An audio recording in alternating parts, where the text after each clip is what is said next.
বৈষম্য বিরোধী আন্দোলনের সমন্বয়ক হাসনাত আব্দুল্লাহ এবার ইউনূস সরকারকে উদ্দেশ্য করে কড়া বার্তা দিয়েছেন।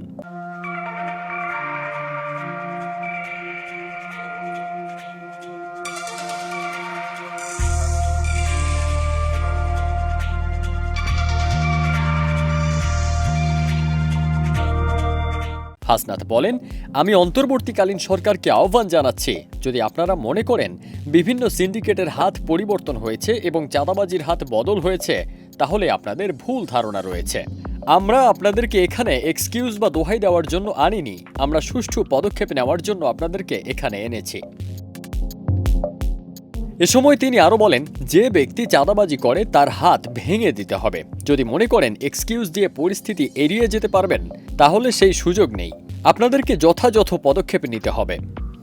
অন্তর্বর্তীকালীন সরকারকে আহ্বান জানাবো, আপনারা মাঝে মাঝে আমরা বলতে শুনি, আপনারা দোহাই দেন বিভিন্ন দোহাই, যে সিন্ডিকেটের হাত পরিবর্তন হয়েছে, চাঁদাবাজির হাত পরিবর্তন হয়েছে, টেন্ডারবাজির হাত পরিবর্তন হয়েছে। আপনাদেরকে তো আমরা দোহাই দেওয়ার জন্য এখানে আনি নাই, আপনাদেরকে তো এক্সকিউজ দেওয়ার জন্য আমরা এখানে আনি নাই। আমরা আপনাদেরকে এখানে এনেছি পদক্ষেপ নেওয়ার জন্য। যেই হাত চাঁদাবাজ করে, যেই হাত টেন্ডারবাজি করে, সেই হাতকে ভেঙে দিতে হবে। ফারদিন সানি, দেশ রূপান্তর।